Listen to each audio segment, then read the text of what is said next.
Track पे भागती हुई तेज गाड़ियां और गाड़ियों से आने वाला शोर क्राउड को एंटरटेन करता है। ये है दोस्तों F1 फॉर्मूला 1 की गेम। लेकिन ये गेम जितनी देखने में आसान लगती है उतनी आसान होती नहीं।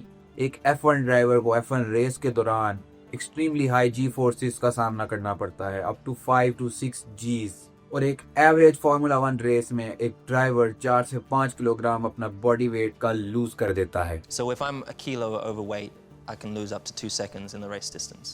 So my weight is very important, and also during the weight, I lose up to 4 kilos in the race in an hour and 45 minutes. Yeah. But this is because it gets so hot, isn't it? So It's if you're in because- somewhere like no, it's- Singapore or Malaysia or something. Yeah, those ones are killer, but also because it's just incredibly physical. F1 पे बात करने से पहले सबसे पहले देखते हैं इसकी हिस्ट्री क्या है। फॉर्मूला 1 की स्टार्टिंग दोस्तों 1906 के अंदर फ्रांस में हुई थी, जहां पे एक रेस हुई थी लेमान के अंदर जिसका नाम फ्रेंच ग्रां प्री रखा गया था। ये वर्ड ग्रां प्री है जो कि एक फ्रेंच वर्ड है, इसका प्रोनाउंसिएशन ग्रैंड प्रिक्स नहीं है। और बड़ी इंटरेस्टिंग बात यह है कि उस टाइम की रेसेस ड्राइवर की स्पीड और कार की स्पीड का टेस्ट नहीं लेती थी, बल्कि ये रेसेस उस टाइम पे ड्राइवर की एंड्योरेंस का टेस्ट लेती थी कि एक ड्राइवर कितनी देर तक एक गाड़ी को ड्राइव कर सकता है। जैसे ये पहली लेमान वाली रेस 24 आवर्स ड्यूरेशन की थी।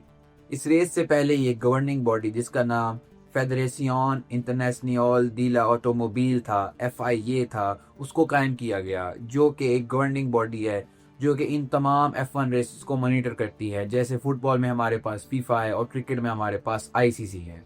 और ये गवर्निंग बॉडी अभी तक कायम है और अभी तक F1 रेसेस के अंदर आपको इसकी सेफ्टी कार चलती हुई नजर आ जाएगी। तो दोस्तों 1930s के अंदर फार्मूला 1 चैंपियनशिप करवाने का प्लान्स बन रहे थे FIA के अंदर, लेकिन सडनली वर्ल्ड वॉर 2 शुरू हो गई जिसकी वजह से ये प्लान्स ताखीर का शिकार हो गए।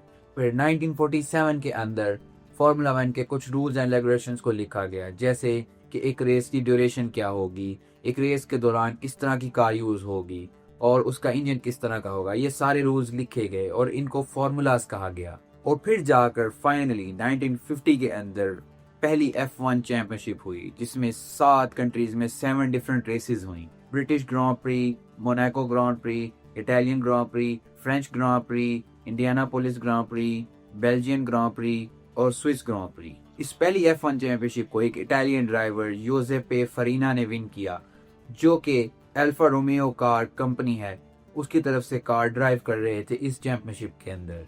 इस साल 2026 के अंदर जो टोटल F1 ग्रां प्री रेसेस होंगी वो ऑलमोस्ट 24 के लगभग होंगी, जो डिफरेंट कंट्रीज के अंदर मुनक्किद होंगी। और अगर आपने थोड़ी सी भी F1 देखी है या आप F1 से थोड़ा भी वाकिफ हैं तो आपको ये आइडिया होगा कि मोस्टली जो कंपनीज F1 रेसेस के अंदर पार्टिसिपेट कर रही होती हैं वो कार कंपनीज होती हैं, और उन कार कंपनीज ने डिफरेंट ड्राइवर्स को सैलरी के ऊपर हायर किया होता है जो कि उनकी कार लेकर ड्राइव करते हैं और उस चैंपियनशिप में पार्टिसिपेट करते हैं। जैसे लुइस हैमिल्टन फरारी के लिए ड्राइव करते हैं, लैंडो नॉरिस मैक्लेरन के लिए ड्राइव करते हैं।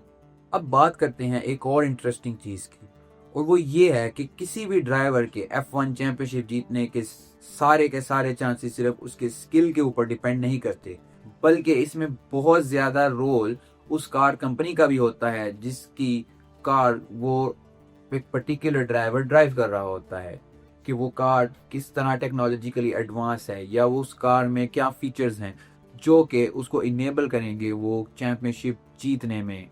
इसका मतलब ये है कि ड्राइवर के स्किल के साथ साथ वो कार कंपनी की रेपुटेशन और क्वालिटी ऑफ दैट कार भी मैटर करती है।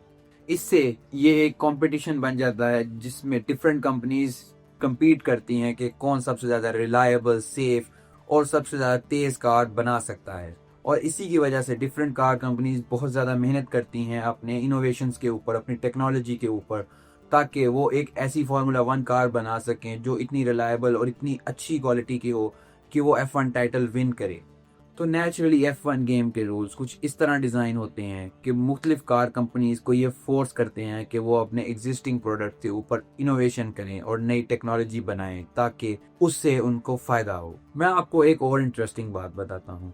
ये जितनी भी F1 कार कंपनीज इनोवेशंस करती हैं अपनी फार्मूला 1 कार के अंदर, उसमें बहुत ज़्यादा यूज़ होने वाली चीज़ें बाद में कंज्यूमर कार्स में भी रेगुलरली यूज़ की जाती हैं। मसलन मैं आपको एक एग्जांपल देता हूँ। आपने कार्बन फाइबर मटेरियल का नाम सुना होगा। इसे सबसे पहले 1981 के अंदर मैक्लारेन कार कंपनी ने अपनी कार में सबसे पहले यूज किया था, क्योंकि ये बहुत ज्यादा स्ट्रॉन्ग और बहुत ज्यादा ड्यूरेबल मटेरियल है और इससे फ्यूल एफिशिएंसी भी बहुत हद तक इम्प्रूव होती है। और आज तो आप जानते होंगे कि लैम्बोर्गिनी, पोर्शे और कोई भी गाड़ी, यू नेम इट, हर गाड़ी में कार्बन फाइबर यूज होता है। अब तक फॉर्मूला 1 की हिस्ट्री में जो ड्राइवर अपनी कार को सबसे फास्ट स्पीड पर लेके गए हैं उनका नाम है वॉल्टेरी बोटास। 2016 की मैक्सिको ग्रां प्री में उन्होंने अपनी कार को इस स्पीड रिकॉर्ड तक पहुंचाया था। ये स्पीड तो थी एक असल रेस के दौरान, लेकिन एक फॉर्मूला 1 की असल स्पीड चेक की गई थी 2005 के अंदर बोनाविलेस फॉल्ट फ्लैट्स के अंदर। एक बहुत ही खुला मैदान, खुले प्लेन्स हैं जहां पे होंडा की कार ने 397 किलोमीटर पर आवर की स्पीड को अचीव किया था। लेकिन नॉर्मल रेसेस के दौरान भी फॉर्मूला 1 कार्स की नॉर्मल स्पीड इतनी ज्यादा होती है कि अगर उन्हें सही तरीके से कंस्ट्रक्ट ना किया जाए तो वो इतनी पावरफुल होती हैं कि वो हवा में उड़ सकती हैं, क्योंकि एक F1 कार की एवरेज स्पीड एक प्लेन टेक ऑफ से भी ज्यादा होती है। एक एवरेज प्लेन जब टेक ऑफ करता है तो उसकी स्पीड रफली 250 किलोमीटर पर आवर होती है, जो कि ये फॉर्मूला 1 कार्स इजीली पहुंच सकती हैं। तो अगर इन गाड़ियों में विंग्स लगे होते तो ये गाड़ियां भी उड़ सकती। इसीलिए जरूरी है कि इसमें एक बहुत ही स्ट्रेटेजिकली एक किसी भी एयरप्लेन के उल्टे विंग्स लगाए जाएं। ये शेप इस तरह बनाई गई है कि इस शेप की वजह से कार के टायर्स को मैक्सिमम ट्रैक्शन मिलती है। और अगर मैं आपको बताऊं कि एक कार के टायर को एक शार्प टर्न के दौरान कितनी फोर्स झेलनी पड़ती है तो वो ऑलमोस्ट 5 to 6 Gs के बराबर होती है, यानी उस कार के 5 to 6 टाइम्स वेट के जितनी उसके एक टायर के ऊपर फोर्स लग रही होती है। लेकिन फिर भी जब आप देखते हो कि कोई ड्राइवर कितनी तेजी से अपनी कार को एक टर्न पे रोटेट करता है तो ये देख के आपको हैरान होना चाहिए, क्योंकि इसको टर्न करने के लिए भी आपको अच्छी खासी फिटनेस जरूरी है। अब अगर कार्स 200-300 किलोमीटर पर आवर की स्पीड पर चलती हैं तो ऑब्वियसली इसमें एक्सीडेंट्स के खतरात भी बढ़ जाते हैं। तो अगर मैं आपको ये बताऊं कि फॉर्मूला 1 में जब फॉर्मूला 1 की स्टार्टिंग से लेकर अब तक टोटल कितने लोग मारे जा चुके हैं तो उनकी तादाद 52 है, जिसमें सबसे ज्यादा फेमस वाकया 1994 की ग्रां प्री के दौरान एयरटन सेना, जो कि 3 टाइम वर्ल्ड चैंपियन थे, उनके एक्सीडेंट का था। अब ये इतनी रिस्की स्पोर्ट है तो ऑब्वियसली इसकी सेफ्टी के लिए बहुत सारे इक़दामात किए जा चुके हैं, जिनमें रीइंफोर्स्ड हेलमेट है, हेलो है, इसके बारे में आगे बात करते हैं। ये आम हेलमेट से काफी ज्यादा स्ट्रॉन्ग और लाइट वेट होते हैं। इसमें कार्बन फाइबर का हेड और नेक सपोर्ट होता है ताकि एक ड्राइवर की वर्टिब्रेट को प्रोटेक्ट किया जा सके। और तो और जो ड्राइवर सूट पहनते हैं वो भी एक multi layer fire proof suit होता है ताकि एक ड्राइवर को फायर हादसे के दौरान फायर से बचाया जा सके। और तो और बायोमेट्रिक ग्लव्स भी ड्राइवर्स को पहनाए जाते हैं जो ड्राइवर के बेसिक हेल्थ मैट्रिक्स को कंसिस्टेंटली मॉनिटर कर रहे होते हैं। F1 कार के अंदर जो सीट बेल्ट्स यूज होती हैं वो इतनी टाइट होती हैं कि एक दूसरे आदमी की मदद चाहिए होती है उसे बांधने के लिए। लेकिन इन सब में से इम्पोर्टेंट ये हेलो है जो कि 2018 में इंट्रोड्यूस किया गया। ये हेलो ग्रेड 5 टाइटेनियम से बना है जो बहुत मजबूत होता है। इसे बनाया इसलिए गया है कि अगर कोई गाड़ी उल्टी हो या खुदा नख्वास्ता कोई एक्सीडेंट हो तो ड्राइवर के हेड को प्रोटेक्ट रखा जा सके। अब देखते हैं कि F1 का बिजनेस मॉडल कैसे काम करता है। फॉर्मूला 1 में 2 तरह की कंपनीज इन्वॉल्व होती हैं, कंस्ट्रक्टर कंपनी और इंजन मैन्युफैक्चरर। आज के टाइम में टोटल 10 कंस्ट्रक्टर कंपनीज हैं, लेकिन इंजन मैन्युफैक्चरर सिर्फ 4 ही हैं। फॉर्मूला 1 की हिस्ट्री की सबसे सक्सेसफुल टीम फेरारी रही है। टोटल 16 कंस्ट्रक्टर चैंपियनशिप और 15 ड्राइवर टाइटल्स विन किए हैं अभी तक फेरारी ने। कोई भी कंपनी जो F1 में पार्टिसिपेट करती है उसके 2 ड्राइवर्स होते हैं। अब ड्राइवर टाइटल की जजमेंट तो किसी भी ड्राइवर की इंडिविजुअल स्किल्स और उसके रेस के एंड पे पॉइंट्स को काउंट करके हो जाती है, लेकिन कंस्ट्रक्टर चैंपियनशिप दोनों ड्राइवर्स की एवरेज परफॉर्मेंस को अकाउंट में लेकर कैलकुलेट की जाती है और उसकी बेसिस पे कंस्ट्रक्टर चैंपियनशिप की जजमेंट की जाती है। इन कंपनीज का F1 के बिजनेस में इन्वेस्ट करना काफी रिस्की होता है।